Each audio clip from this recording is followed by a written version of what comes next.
começar, vamos acalmar o coração, vamos orar, vamos curvar a cabeça, fechar os olhos.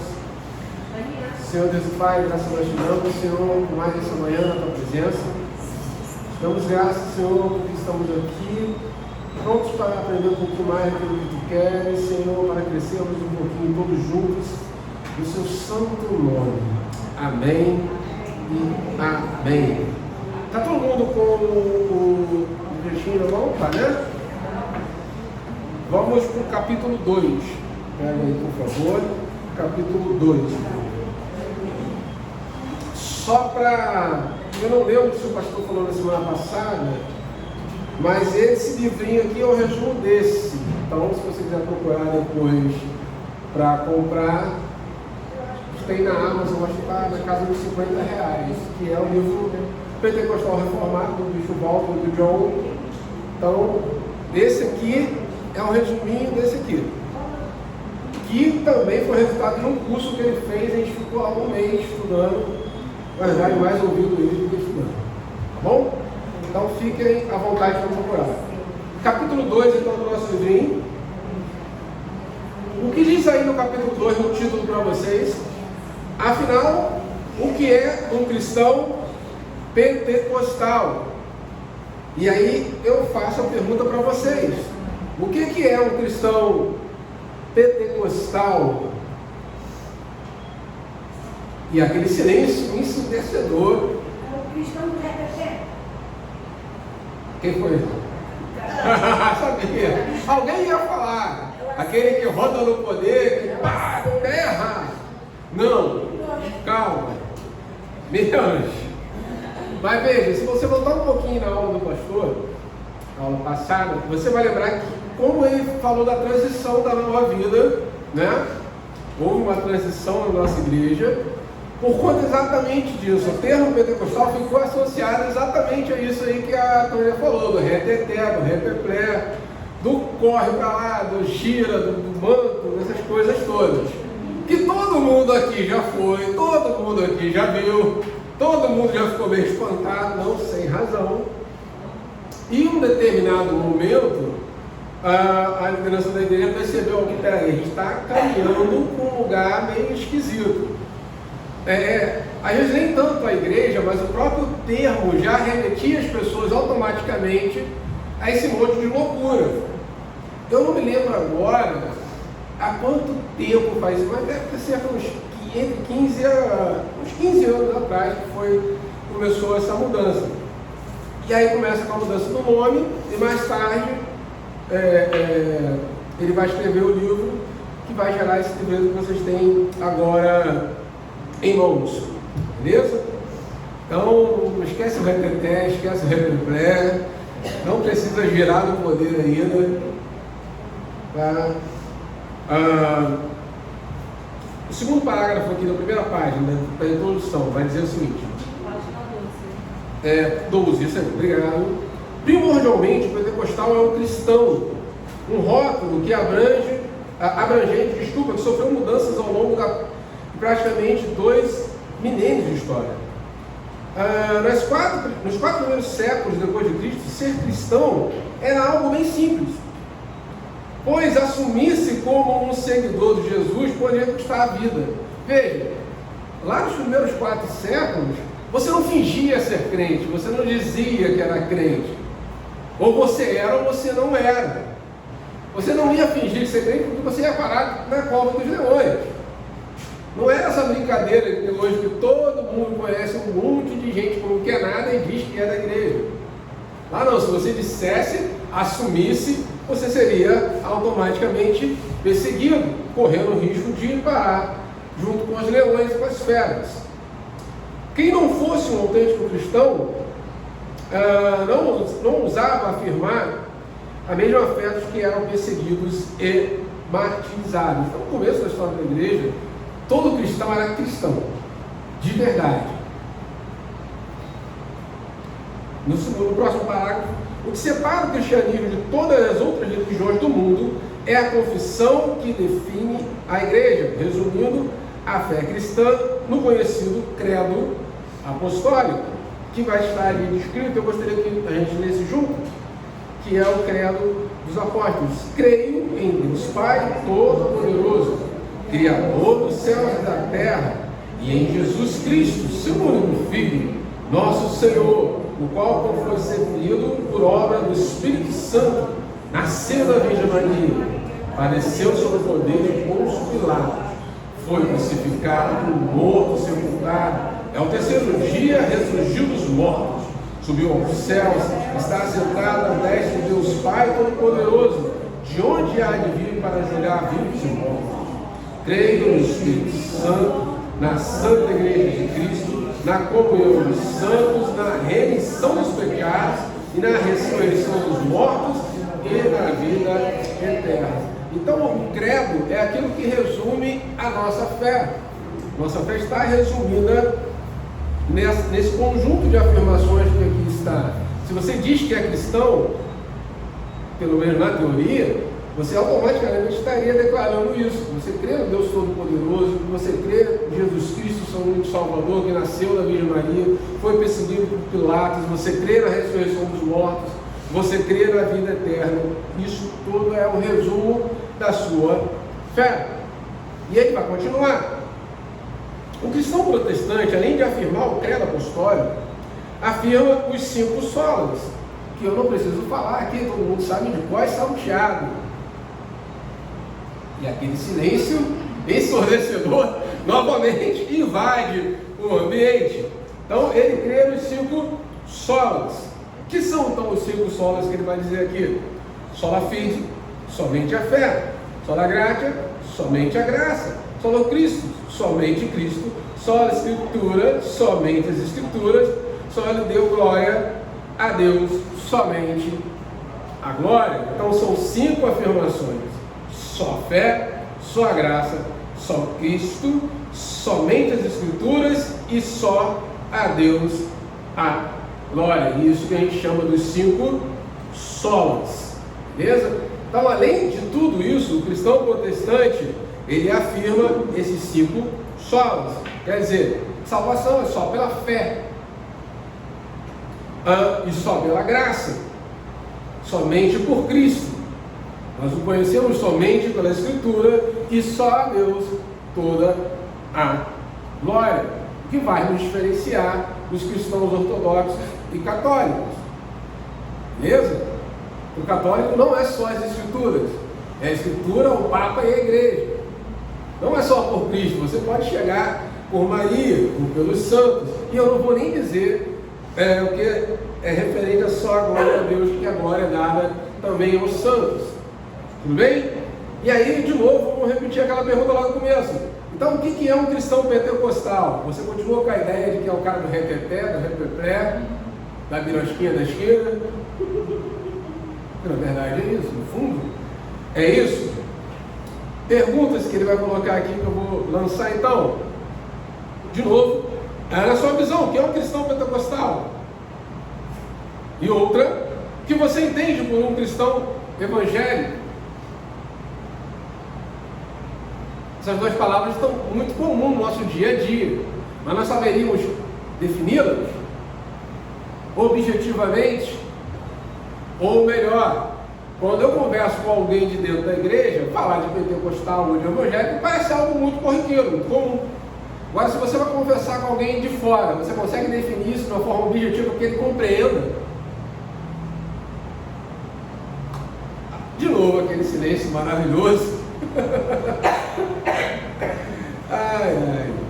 Vamos continuar então, isso, pegando um pouquinho do pentecostalismo. O próximo título, na página 14, ele vai colocar o seguinte: as vertentes do pentecostalismo. Tá? Existem algumas vertentes, algumas que a gente chama de ondas.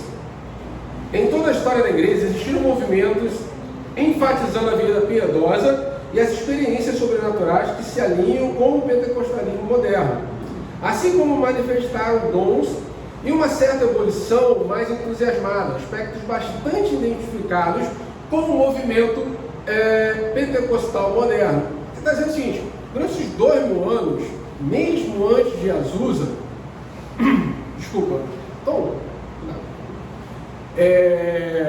houveram movimentos na igreja que buscaram essas manifestações espirituais. Opa! Olha o furioso aí já, viu?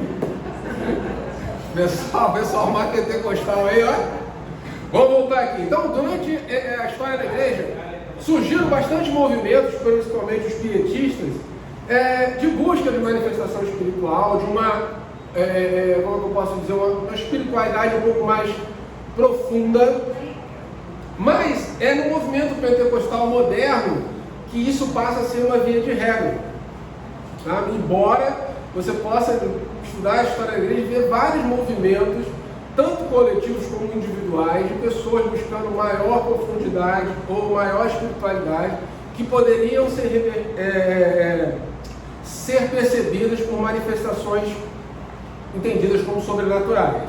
Obrigado, Tom. Tive sede, deixa-me de beber. E aí ele vai colocar aqui as ondas que eu falei. O segundo parágrafo é das vertentes do pentecostalismo. A primeira onda de pentecostais nasceu, como vimos na nossa primeira lição, em 1906, lá na Rua Azusa, na igreja Tabernáculo. Esqueci o nome do William Seymour, mas eu não me lembro agora o nome da igreja. Em 1906, e seguiu vigorosamente por toda a primeira metade do século XX. Então, o pentecostalismo que a gente conhece, ele surge em 1906 e vai seguir até os meados dos anos 50 somente essa corrente que a gente chama de primeira onda. É uma igreja predominantemente negra. Você sabe que nos Estados Unidos existe essa divisão gigantesca, né? Inclusive ao ponto de você ter uma igreja branca, uma igreja negra, bairros inteiramente brancos, bairros inteiramente negros. Imagina isso no começo do século XX. Então, esse movimento ele acontece em Azusa, nessa igreja paupérrima, de um pastor paupérrimo, descendente de escravos diretos. Ele era, se não me falha agora a memória, um sapateiro, um cara extremamente humilde. E é um movimento que surge a partir da busca de santidade, com inspiração pietista. Não é um movimento de busca de poder. Isso é muito importante que a gente lembre. Não é buscar poder, como é a visão pentecostal, pelo menos popular de hoje. É a busca de santidade. O que nos faz entender que essas manifestações do Espírito Santo foram consequências dadas por Deus, legítimas, daquela busca de santidade e perdão do pecado que eles buscavam já desde a virada do século, desde o século, na verdade, século XIX, retrasado, como é que se diz?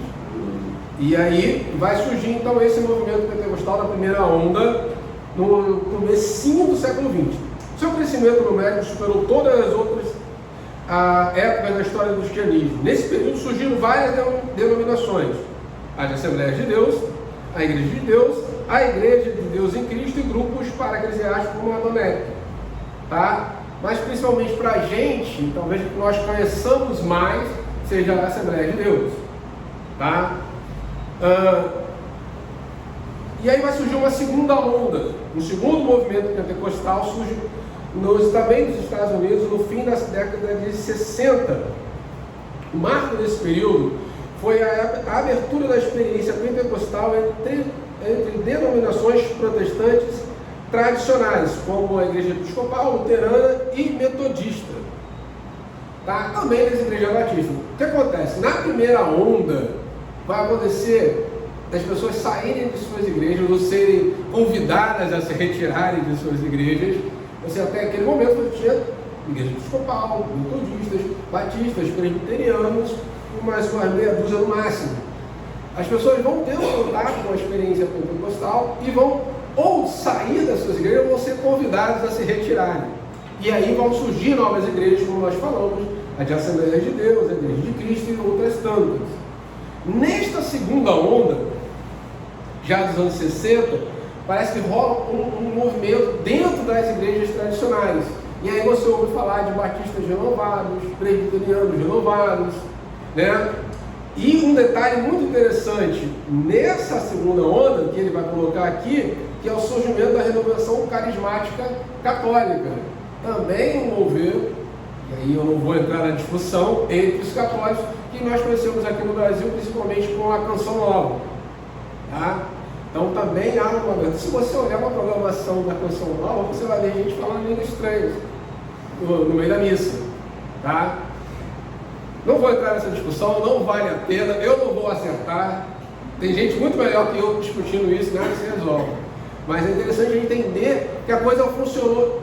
A única coisa que eu posso afirmar para vocês é o seguinte: o catolicismo no Brasil é um troço alienígena, completamente diferente do que você vai encontrar na Europa, nos Estados Unidos, é um troço muito doido. Essa coisa mística do brasileiro é uma coisa mística do brasileiro. É absolutamente diferente do resto do mundo. Tá? Mas o que vai ser mais interessante para a gente? Vamos lá, vamos continuar aqui na mesma leitura. Renovação carismática católica, entre os católicos românicos, buscar o batismo do Espírito Santo e também a evidência do falar em línguas. Uma coisa que eu deixei escapar. Uma característica básica da primeira onda do pentecostalismo é a questão do batismo com o Espírito Santo como um tipo de segunda bênção, segunda iniciação cristã. Você se converte e você se batiza no Espírito Santo. São duas coisas, eles entendem por duas coisas absolutamente diferentes. Você pode ser cristão convertido e não ter o Espírito Santo. A maioria deles compreende isso até hoje. E a evidência do batismo do Espírito Santo para essa primeira onda era o falar em línguas. Se você não fala em línguas, você, lamento de informar, você não possui o Espírito Santo. Essa é a concepção, grosso modo, dos cristãos pentecostais da primeira onda. Tá? A segunda onda ela vai se caracterizar muito mais pelos movimentos de cura e também de exorcismo, de expulsão de demônios. Beleza? Vai enfatizar o falar em línguas também, mas não da mesma forma que os cristãos de primeira onda. Nessa segunda onda, também vão surgir aqui no Brasil a Igreja Nova Vida e também a Igreja Quadrangular e aquela igreja do Davi Miranda, como é que é o nome dela? Deus é amor. Isso aí. Vamos lá, terceira onda. Terceira onda do pentecostalismo mundial foi marcada pelo nascimento de novas igrejas de denominações com ênfase maior no exercício e continuidade de dons espirituais do que a segunda onda do Espírito Santo. A denominação que mais se destacou nessa última onda foi a Igreja Vineas, fundada por John Wilber nos Estados Unidos. Então, é uma terceira onda. No Brasil também a gente coloca as três ondas, pensa nessas três ondas um pouquinho diferente. Elas são um pouco diferentes. A primeira onda teve início com a missão evangelística pioneira dos suecos, do Navinga e Daniel Berg. Esses dois caras eles vão, estão em Azusa, eles vão conhecer esse movimento em Azusa. Então eles são dois suecos que estão nos Estados Unidos. Lá eles vão receber uma visão de que eles teriam que vir para um país chamado Brasil, para um lugar chamado Belém, que eles nem imaginavam onde ficavam. Então eles vêm para o Brasil e aqui eles fundam a Assembleia de Deus do Brasil. Tá? Eles vêm primeiro para uma missão batista e lá eles são convidados a se retirar da missão batista também, por conta das manifestações do Espírito Santo e da doutrina de segunda bênção. E eles fundam o que a gente conhece hoje como a Assembleia de Deus no Brasil. A segunda onda por aqui foi muito pautada pelo que podemos chamar de pentecostalismo clássico. Igrejas que, além de busca pelo batismo do Espírito Santo, deram muito destaque à cura divina, à expulsão de demônios, o exorcismo que a gente fala, e à profecia. Nesse período, então, surge a Igreja Quadrangular, Brasil para Cristo, Deus é Amor, a Maranata e a Nova Vida. Né? E aí temos agora um grande problema. No linear, nas décadas de 70 e 80, emergiu uma terceira onda, mais conhecida como neopentecostalismo. Embora no início fossem fiéis às raízes pentecostais clássicas, em poucos anos ocorreu uma mudança significativa em sua mensagem. O emprego de objetos, o uso de frases de efeito, de sistemas de culto, com o intuito de mobilizar e operacionalizar a fé culminava em uma forte ênfase na lei da semeadura, um princípio que se convencionou a denominar a teologia da prosperidade. O principal problema dessa terceira onda é que ela vai se distanciando da questão do pietismo da remissão de pecados, da santificação, e vai passando por uma fé extremamente materialista. É uma coisa que se materializa e se... não falou o termo agora, mas que você reconhece pelos bens materiais, ou pela saúde, mas... E aí eles vão paulatinamente perdendo a questão do objetivo lá de trás, da busca da santificação, por uma busca de algo palpável, visível e material. Sejam bens materiais, para a teologia da prosperidade, seja a cura a qualquer preço. Então, se Deus, para os pentecostais clássicos, de primeira e segunda onda, tem o poder de curar, pode curar, na terceira onda Deus tem que curar. Afinal de contas, eu estou fazendo a terça-feira da cura milagrosa, e ai de Deus se ele não operar, porque eu sou dono da agenda de Deus. Terça-feira é o dia que ele opera. Não, mas você consegue perceber a mudança de mentalidade? Uma coisa é eu crer piamente que Deus pode me curar e pode te curar. Outra coisa é eu dizer, ele vai, ele tem, e o termo é usado, tem que curar. Deus fica na obrigação de fazê-lo. Então você tem uma mudança muito profunda e muito perigosa de mentalidade. Aqui, as denominações neopentecostais que mais se destacam, ou se destacaram, foram a Igreja Universal, a Igreja da Graça, seguida pela Renascer em Cristo, Projeto Vida Nova e Sara Nossa Terra. Isso na época que ele escreveu. Hoje em dia ele diria que seria mundial, né? E, sei lá, ministérios apacentados da vida, essas coisas todas. Mas segue mais ou menos a mesma ideia. O grande problema aqui, de novo, é a mudança profunda de mentalidade. Eu creio que Deus pode, eu creio que Deus faz, eu creio que Deus é. Eu aqui posso conduzir Deus a fazê-lo. Deus tem que fazer. Deus vai fazer o que eu determinei que Ele faça. Ou quantas vezes a gente não ouviu essa frase, determina. Quem és tu, ó cara pálida, para determinar alguma coisa para Deus? Não, quem determina é Ele, o tempo dele, a hora que Ele quiser. E aí ele vai lançar de novo algumas perguntas. Quais as características de cada uma das três ondas do pentecostalismo? No Brasil, o que difere o pentecostal clássico do neopentecostal? Fica essa pergunta para vocês refletirem em casa.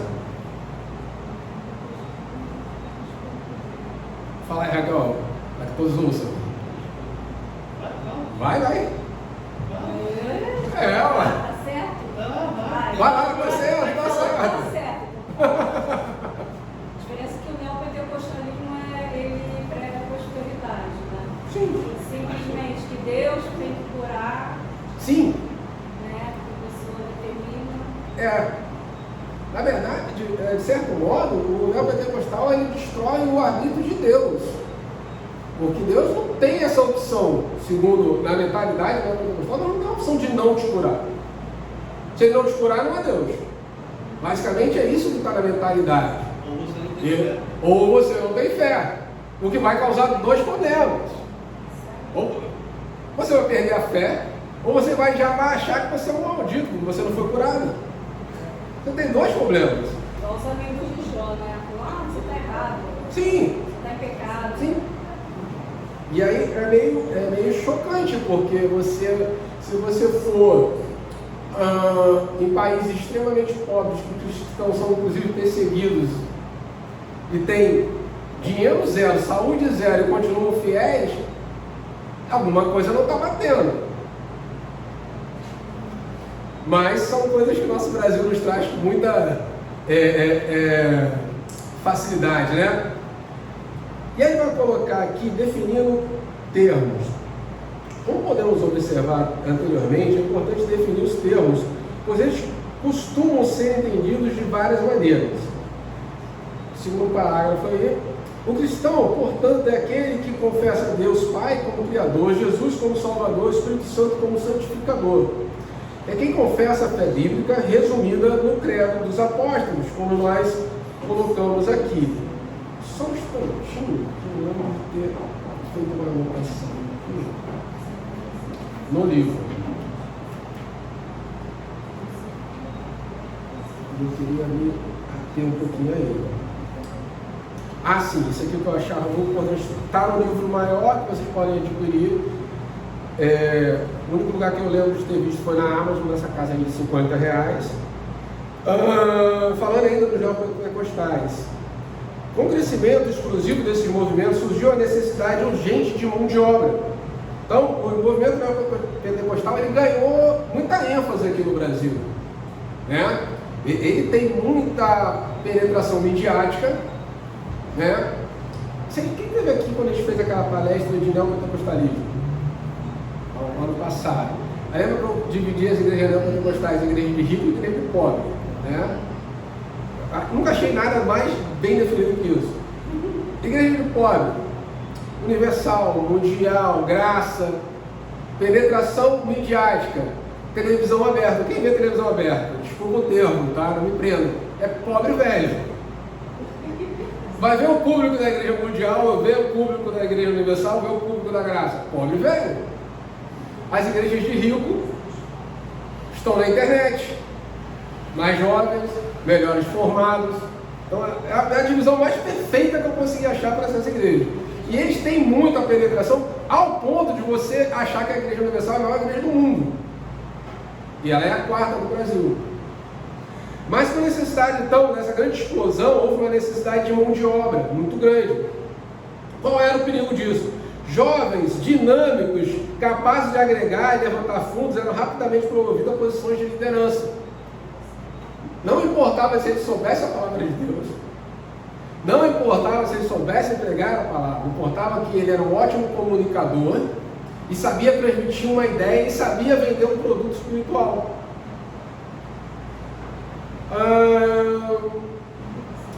Como não tinham preparo teológico, embora fosse dotado da capacidade de transmitir os pontos cardeais do movimento, qualquer cautela ou zelo pela pregação fiel das Escrituras era abandonado. E toda e qualquer campanha, por mais absurda que fosse, era promovida com entusiasmo. Os caras, e aí você pode pegar todas essas igrejas meio doidas, o preparo teológico é de 0 para menos que 0. Só que eles são ótimos comunicadores. E às vezes são muito mais desinibidos do que homens e mulheres que sabem a palavra de Deus e conhecem. Então eles vendem muito bem o produto. E é muito interessante que você percebe que eles acreditam piamente naquela história da vassourinha, da rosa ungida, do sal. E eles vendem isso muito bem. E eles acreditam realmente nisso por conta do despreparo. E esse é o grande perigo. Eles são tão convictos que faz você ficar errado. Sim, exatamente. Eles são muito convictos disso. Isso já vai ao problema de formação. Eles são muito convictos. Eu posso dizer que eles não estão mentindo. Eles estão falando que eles acreditam realmente naquele monte de besteira. Com muita convicção. E é muito difícil. Mas nosso irmão Tom sabe a dificuldade que é se livrar de tudo isso aí. E parabéns, porque eu não sei como é que funciona isso. Você sair do lugar por. Você foi bispo da Universal? Ele foi um dos jovens que eu estava falando. É outro patamar. Você tem o dom da prosperidade? Tem como emprestar alguém? Eu estou aqui falando do clube do direto. Não, eu falo também com propriedade, porque a Marcela foi obreira também na Universal. E a gente teve que conversar muita coisa. Lavagem cerebral. Não, isso, realmente. E a gente teve que conversar muita coisa sobre. E assim, coisas que pra mim, pra nós, parecem tão óbvias, soavam tão estranhos no ouvido dela que eu ficava assim, cara, como é que pode? Mas eu acho que essa coisa de quem tá ligado muito ao mundo espiritual e de fé, tem a tendência a acreditar nas coisas. Sim! A gente vive um momento hoje assim, as pessoas têm a tendência a acreditar. E aí eu acho que tem. Absurdas. Sim! Assim, que demora um tempo para cair a ficha dela. Acho que a palavra é essa, cair a ficha. E ainda tem um detalhe que é o seguinte, isso é uma característica do brasileiro, não é um defeito, mas uma característica, o brasileiro ele é místico por essência, ele tem essa facilidade, como o Jerry colocou, de acreditar no sobrenatural, diferente do europeu, diferente do americano. Então, o que for, tanto para o bem quanto para o mal, é fácil de você jogar para o povo brasileiro pela essa mística que é comum. Eu acho que é no desespero da pessoa. E junto a questão mesmo da nossa situação financeira, né? Então essas igrejas prosperam muito aqui na América do Sul, como prosperam na África também, tá? Tem umas universidades gigantes lá na África. Era uma tendência dos americanos virem para cá, que quando eu era criança, cansava de ver na televisão os caras vindo para cá. Da teologia da prosperidade, muito. Pô, era o... Não é o nome daquele, Moisés Segulo, o Benihim, os caras todos pegavam isso, né? Mike Murdock. Enchiam o Maracanã, né? Enchiam ou não enchem? O triste é que enchem ainda. Vamos lá, vamos chegar para a conclusão antes que a gente perca o horário. Eu gostei que agora o pessoal começou a perguntar. Eu não sei, tem um negócio que eu sei que é comigo, né? Comigo vocês gostam de perguntar, gostam de jogar. É um negócio. Eu pensei nisso agora, eu falei. É um negócio que eu estou levando para o lado pessoal já. Polêmico não. Sou só um pouquinho mais enfático. Conclusão. Onde fica o pentecostal reformado nessa definição? Que aí é o nosso problema. Aí talvez seja o nosso grande drama. O pentecostal reformado é o pentecostal em sua espiritualidade. Mas ele é adepto dos antigos mestres da fé reformada no que tange a sua doutrina. Como tal, ele se afasta de algumas doutrinas mais associadas aos pentecostais clássicos, como a doutrina da segunda bênção e da evidência inicial. A não havido não crer numa segunda bênção, ou não crer que o batismo do Espírito Santo seja uma segunda bênção, uma experiência posterior que você pode ter ou não ter. Tampouco que falar em línguas seja evidência dessa experiência. Tá? E repudia as tendências do neopentecostais. Também alguém que anseia e ora por avivamento, mas igualmente anseia e ora por uma nova reforma na igreja. Veja, a ideia do pentecostal reformado seria, a grosso modo, unir o melhor dos dois mundos. Tá? Realmente essa abertura maior para o Espírito Santo, essa abertura maior a experiências espirituais, contudo, sempre alicerçados pela sã doutrina. Ou seríamos pentecostais com cinto de segurança bem apertado, para que não fujamos nem para a esquerda, nem para a direita. Por quê? A questão, o problema talvez dos pentecostais e principalmente dos neopentecostais é uma experiência quase de 100% sensorial. Eu não avalio a experiência. Eu julgo o mundo, ou julgo a realidade pela experiência espiritual que eu tive. Só que nós somos homens e mulheres caídos. Nossas sensações também podem ser distorcidas e podemos entender errado. Por isso temos a palavra de Deus, essa doutrina como alicerce, para julgar inclusive o que eu estou sentindo. Não é o que eu sinto que julga a palavra, é a palavra que julga o que eu sinto. Tá? Eu sou oriundo da Assembleia de Deus, tenho um tremendo respeito, volto a dizer, porque eu vou ir para o meio do sertão, vou encontrar a Biosca do São Manuel e uma Assembleia de Deus lá perdida. Então, eu não tenho muito direito de falar. Contudo, eu percebo muito isso, que é a sensação que me leva. Não, porque eu falei em línguas, então isso é... Não, eu julgo através da sã doutrina, a minha experiência. E se eu tiver que mudar a minha experiência por conta da sua doutrina, eu vou mudar. E eu não estou julgando a sua experiência. Estou dizendo que você deve julgar a sua própria experiência a partir das doutrinas da palavra de Deus. Uma pergunta. Só essa, eu vou fazer essa. Você curar uma pessoa, que você levantar a mão e tal, que você tem experiência, que a gente sabe que existe tanto na igreja evangélica, como existem coisas de centro espírita, Sim. em centro político, a gente sabe que existe. O falar em línguas, o que ele traz? É uma coisa sua com alguma coisa? Para outra ouvir? Ou o que isso tem a ver? Só para me entender, a tua pergunta não é com relação à cura, é em relação Não, a é o exemplo da cura. Sim, mas a pergunta dele vai falar. Entendi. E a outra, Sim. a gente é o quê? Então, biblicamente, eu e Deus. Por isso que a recomendação é orar em secreto. O problema todo gira de novo em torno da experiência. Porque a gente acostumou, inclusive nos cultos mais pentecostais, em ver todo mundo falando e julgando porque você não fala. Mas, biblicamente, é uma experiência pessoal com Deus. A recomendação de Paulo é que só fale em língua se tiver Alguém que interprete. Porque, É uma coisa entre Sim. a pessoa e Deus. entendeu? Aí o problema todo é, de novo, acho que é cultural. Virou cultural para a nossa realidade. De novo, eu fui oriundo de uma igreja que julgava que aqueles que não falavam língua não tinham o Espírito Santo, ao ponto do obreiro poderia ser o melhor obreiro do mundo. O cara poderia chegar, abrir a igreja, fechar a igreja, lavar os banheiros, conhecer a palavra de cima e embaixo. Se não falasse língua, ele não seria diácono, não seria presbítero, não seria pastor de jeito nenhum. É impensável. Porque entendia que falar em línguas era aquilo que dizia que ele tinha o Espírito Santo. Com isso, aqueles da congregação que não falavam em línguas se percebiam inferiores. Esse é um grande problema. Eu já ouvi que o batismo com o Espírito Santo era o selo, e se a pessoa não fosse selada, ela não era salva. Também que induz a pessoa até Bom, nesse termo, está certo, mas errado. Porque realmente o selo do Espírito Santo que nos garante.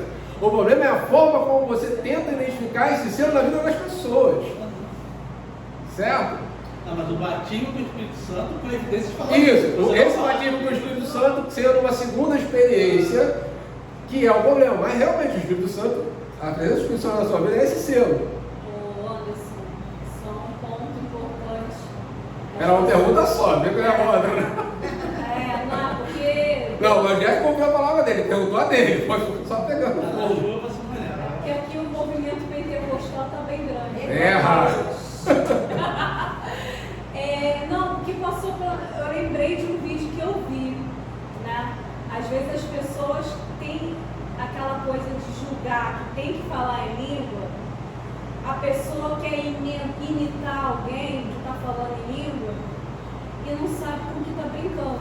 Sim, é. Porque eu vi um vídeo de uma irmã na frente, no púlpito, no altar, inventando de falar em línguas, só que no caso, quem estava falando não era o Espírito Santo, era o diabo. Levantou uma irmã do culto, desesperada e com razão, chegou e gritou para ela: não dê glória a Deus, não glorifica. Não é Deus que está falando, Ele está dizendo que vai destruir a igreja e tal. Então o pessoal não sabe o que está brincando. Eu devo voltar aqui, que a gente falou logo no comecinho. Nos 4 primeiros séculos, ninguém fingia ser crente, porque a consequência era muito grande. Hoje em dia a coisa está tão fácil, que eu posso amanhã discutir com o Alessandro, alugar uma birosca ali na esquina, abrir uma igreja, vai ter gente daqui, vai deixar de ouvir a palavra de Deus que ele prega seriamente, vai escutar besteira que eu vou falar. Porque é muito fácil. Não vai acontecer, não precisa olhar nem me expulsar agora. Mas vocês conseguem vislumbrar isso como uma possibilidade? Porque é muito fácil ser cristão no Brasil. Qualquer besteira. E vinga. O mais triste é que aqui nesse país tudo que se planta dá, até essas besteiras. Isso, felizmente, é assim que funciona. Nos cabe, então, e aí eu vou voltar de novo à questão de por que a gente muda, então, deixa de ser igreja pentecostal de nova vida para ser igreja cristã de nova vida, exatamente por conta dessas questões, dessas loucuras. Tanto do nome somente o nome está associado a isso, porque quando eu perguntei pentecostal, a primeira coisa que veio na cabeça de vocês foi toda essa sorte de loucuras. Então, primeiro, a liderança da igreja entendeu que não quer mais ser comparado a isso, ser entendido como isso. Segundo, como o pastor Santo colocou na semana passada, a nova vida era uma coisa de retalho muito louca. Gente, eu fui numa igreja nova vida que corri o risco de ouvir o Marcos Feliciano pregando ali. As pessoas rodavam. Igreja nova vida. Então tinha uma necessidade de vamos botar o pé no freio, vamos voltar, vamos respirar. Todo mundo esteve no apóstolo na época que o pessoal caía no chão. Isso que eu vou falar agora, não precisa ir Ponto. tão longe. Ponto. Tá? Não estou aqui arrumando problema com ninguém. Mas precisou dar esse freio. Por isso eu brinco com a história do pentecostal com cinto de segurança. Beleza? Então, fechando então a conclusão que ele coloca na revista, o pentecostal é aquele. O pentecostal reformado é o pentecostal na sua espiritualidade, mas ele é reformado com relação à doutrina. É claro que você vai encontrar na igreja os caras que são mais reformados do que pentecostais. Eu, por exemplo, pastor talvez. E também você vai encontrar caras da igreja ainda que são muito mais pentecostais do que reformados. A gente está passando por um processo, tá, de adequação. Beleza? Se tiver mais alguma pergunta, o pastor está aqui para responder a todas. Vamos ficar de pé, por favor, para a gente orar e se despedir. Ó, já tive num culto que 2 pastores ficaram 15 minutos falando em língua com o outro. A igreja toda avançada. Depois eles explicaram o que eles falavam. Mas eu já assisti isso. Vamos lá. Se explicou, tá bom. Tom, faz essa oração, por favor. Faz essa oração para a gente. Vamos fechar os olhos, curvar as cabeças.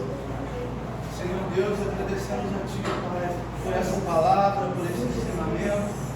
Nós cremos, Senhor, que o Senhor levantou essas aulas para nos ensinar, para abrir nossos olhos, para nos estruturar, Pai, na Tua palavra. Que possamos aprender mais de Ti, Pai, e ouvir apenas a Tua voz, para que assim, Senhor, as várias outras vozes que circulam nesse mundo não venham influenciar a nossa fé, não venham nos desanimar, não venham nos afastar do verdadeiro caminho que é aquele revelado nas Tuas Escrituras. Obrigado, Senhor, pela Tua palavra. Prepara o nosso coração para o culto, porque recebemos ao Senhor em alguns momentos. Te entregamos tudo em Tuas mãos, em nome de Jesus.